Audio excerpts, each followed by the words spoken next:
अस्सलाम वालेकुम to all second year students. Urdu की न्यू बुक और सबक नंबर है 7 जिसका नाम है मैशर। तो आज इसका जो है वो खुलासा कवर करेंगे इस लेक्चर में। इस खुलासे को जो है वो कवर करने से पहले थोड़ा सा जो है वो कंसेप्ट इस सबक का जो है मैं आपको बता देता हूँ कि ये सबक यानी कि जो मैशर है एक कहानी नुमा जो है वो बताई गई है, जिसमें दोज़ख के मंज़र के ज़रिए जो है वो ना हमारी सोसाइटी यानी कि हमारे मुआशरे की एक बहुत बड़ी बुराई को जो है वो बेनकाब किया गया। बहरहाल वो बुराई जो है वो कौन कौन सी है, जिसमें हसद हो गया, बुग़्ज़ हो गया, एक दूसरे की जो है वो टांग खींचना। ये कहानी हमें सबक देती है कि कोई भी कौम अपनी शक्ल से नहीं बल्कि अपने किरदार और जो है वो अमल के ज़रिए ही पहचानी जाती है। माखज़ की बात करें तो माखज़ भी जो है वो तहरीर है। तो अब इसका ख़ुलासा जो है वो कवर कर लेते हैं, बड़ा आसान वे के अंदर जो है मैं आपको करवा दूँगा। तो ख़ुलासे को स्टार्ट कर लेते हैं कि मुसन्नफ़ ने सबक के आगाज़ में एक हौलनाक मंज़र का ज़िक्र किया, जहाँ महशर के मैदान। याद रखिएगा जिन अल्फाज को मैंने जो है वो बोल्ड किया हुआ है, आपको नज़र भी आ रहा है। आप अपना खुलासा जब तहरीर करेंगे इम्तिहान में तो इसको जो है वो मालकर से लिखेंगे। मुसन्नफ़ ने सबक के आगाज़ में एक हौलनाक मंज़र का जिक्र किया, जहाँ महशर के मैदान में सख्त दोपहर का वक्त था। सूरज पूरी आबो ताब के साथ चमक रहा था, जिसकी वजह से ज़मीन तवे की तरह जल रही थी। मतलब तशबीह दी गई है ना, भी ज़मीन जो है वो तवे की तरह जल रही थी और परिंदे व जानवर भी बेहाल थे। इस सख्त धूप में एक बूढ़ा शख्स जिसका नाम कलेडू जो है वो था, वो बलूचिस्तान के इलाके पंजगोर जो है वो उसका रहने वाला था। गर्मी से परेशान भाग रहा था। भागते भागते उसे एक ऊंची और ख़ूबसूरत इमारत नज़र आई, जिसके दरवाज़े पर एक खुश शक्ल और सफ़ेद कपड़ों में मलबूस नौजवान खड़ा था। बूढ़ा कलेडू गर्मी से बचने के लिए जल्दी से इस इमारत के पास गया और अंदर जाने की इजाज़त मांगी। जब इस नौजवान ने बूढ़े से पूछा कि आप पहले कहाँ थे, तो बूढ़े ने हकलाते हुए बताया कि वो सो गया था और हिसाब किताब के वक्त बेदार ना हो सका। नौजवान ने उसे बताया कि ये महशर का मैदान है और ये खूबसूरत इमारत जन्नत है। ये लफ्ज़ है ना, खूबसूरत इमारत जन्नत, इसको भी आपने ज़रा बोल्ड मैंने किया हुआ है, मालकर से लिख दीजिएगा, जहाँ का हिसाब किताब सुबह ही मुकम्मल हो चुका है। बूढ़े की बहुत ज़्यादा मिन्नत समाज पर नौजवान ने जन्नतियों का बड़ा सारा रजिस्टर खोला और काफ़ी देर तक सफ़ात उल्ट पुल्ट कर देखे, लेकिन आखिर में बताया कि इस रजिस्टर में बूढ़े का नाम शामिल नहीं है, इसलिए वो जन्नत में नहीं जा सकता। जन्नत के चौकीदार से मायूस होकर जब बूढ़े ने आजिज़ी से आगे का रास्ता पूछा, तो नौजवान ने उसे मशरक़ की तरफ इशारा करते हुए कहा कि आगे कुछ मकानात हैं, शायद वहाँ तुम्हारा काम बन जाए। बूढ़ा इसी तपती धूप में भागता हुआ मिट्टी और गारे से बने हुए मकानात की एक बड़ी चार दीवारी के पास पहुँचा।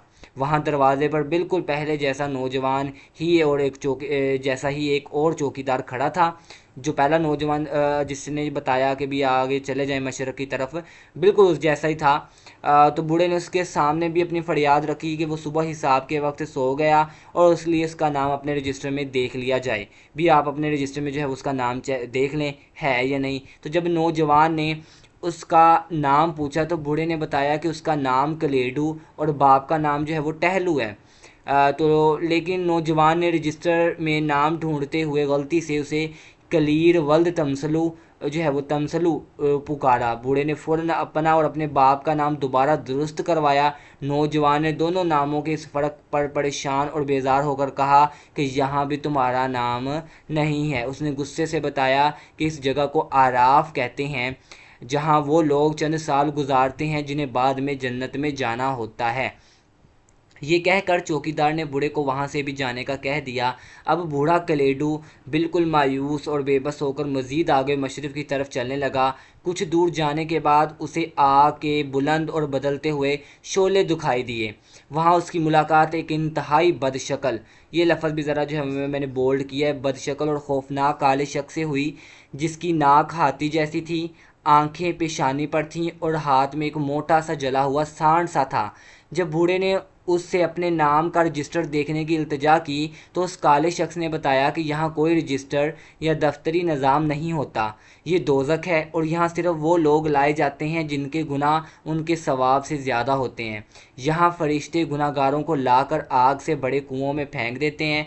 बूढ़ा कलेडू दोज़ख का ये मंज़र देखकर हैरान था, लेकिन उसे परेशानी थी कि इतनी बड़ी जगह पर उसे अपनी कौम का कोई भी बंदा नज़र नहीं आ रहा था। تو اب دیکھیں وہ کیا کہتا ہے کہ اس نے اس کالے شخص سے درخواست کی کہ وہ اسے دوزخ کی سیر کروائے تاکہ وہ اپنے قوم کے لوگوں کو ڈھونڈ سکے۔ یاد رکھیے گا دوزخ اور جنت کا جو کنسیپٹ ہے محض سمجھانے کے لیے جو ہے وہ دیا گیا ہے۔ تو وہ کالا شخص اخلاق اور ہمدردی میں پہلے جو ہے وہ دونوں چوکیداروں سے بہتر نکلا اور بوڑھے کو جو ہے وہ دوزخ کے کنوؤں کی سیر کرانے پر راضی ہو گیا۔ پہلا کنواں، کالا شخص بوڑھے کو سب سے پہلے ایک کنویں کے پاس لے گیا۔ بوڑھے نے نیچے دیکھا تو وہاں لوگ آگ میں جل رہے تھے، لیکن سب بالکل خاموش تھے اور کوئی ہاتھ پاؤں بھی نہیں ہلا رہا تھا۔ بوڑھے نے فوراً کہا یہ میری قوم نہیں ہو سکتی، کیونکہ میری قوم اتنی کاہل اور سست نہیں تھی کہ آگ میں جلتے ہوئے بھی چپ چاپ بیٹھی رہے۔ دوسرا کنواں، تو کالا شخص اسے دوسرے کنویں کے پاس لے گیا جہاں لوگ آگ کے اندر آپس میں بے پناہ محبت اور ہمدردی کا مظاہرہ کر رہے تھے اور ہر ایک شخص کی خواہش تھی کہ اس کی بجائے دوسرا بچ جائے۔ بوڑھے نے اسے بھی مسترد کرتے ہوئے کہا کہ یہ میری قوم نہیں ہے، کیونکہ میری قوم اتنی متحد یا اتنی جو ہے وہ اتفاق والی نہیں ہو سکتی، یا اتنی متحد کبھی نہیں رہی۔ تو تیسرے کنویں کے پاس جاتا ہے، تو تیسرا کنواں، اس کے بعد وہ ایک اور کنویں پر گئے جہاں لوگ رو رہے تھے اور وہ خوف کے مارے ایک دوسرے کے جو ہے وہ نیچے چھپنے، مطلب آگے پیچھے اس کے جو ہے وہ چھپنے کی کوشش کر رہے تھے۔ تو بوڑھے نے کہا میری قوم ایسی بزدل اور دل چور نہیں ہو سکتی۔ آخر کار کالا شخص بوڑھے کلیڈو کو ایک بہت بڑے کنویں کے پاس لے گیا جس کی ہولناک آگ کناروں تک پھیلی ہوئی تھی۔ بوڑھے نے جب اپنی آنکھیں مل کر اس کنویں کے اندر دیکھا تو وہ اچانک خوشی سے چینخ اٹھا، یہی ہے میری قوم، بے شک یہی ہے۔ تو وہ کالا شخص یہ دیکھ کر جو ہے وہ حیران ہوا اور پوچھنے لگا کہ ان لوگوں کے چہرے تو آگ سے جل کر منسلخ ہو چکے ہیں اور کھالیں تک اتر چکی ہیں، آپ نے اس حالت میں انہیں کیسے پہچان لیا؟ تو انسان اپنی شکل سے نہیں بلکہ اپنے کردار اور عمل سے پہچانا جاتا ہے۔